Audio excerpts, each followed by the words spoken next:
Go time! Do you know that your sense of smell is actually far more powerful than your sense of taste? Most of what we experience as flavour comes from aroma, around 75 to 85%, which means your nose is one of the best tools when it comes to understanding food.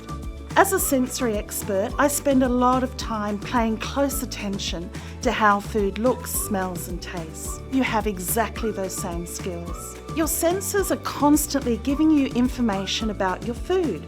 Smell, often our first signal, can pick up even subtle changes or off notes. Think of sniffing a milk carton on a Monday morning in the office just to make sure that that milk didn't go off over the weekend. Your sense of sight also helps you to notice things like colour changes, mould or separation in a product.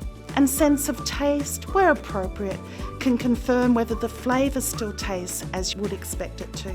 What's really important is learning to recognise the difference between normal changes and something that doesn't feel quite right. Food is not static, it naturally changes over time. For example, a sauce might separate slightly, cheese can become a little firmer or drier, fresh herbs can lose their vibrancy, as can dried herbs that we tend to leave in the back of the pantry. But by getting familiar with how food looks, smells and tastes, you can start to feel more confident in your own judgment.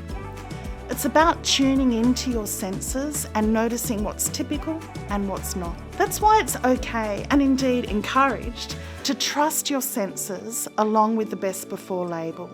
So by combining the information on back of pack, what your senses are telling you, you can make a well-informed choice, one that's good for your household and also helps to reduce food waste. So a win-win.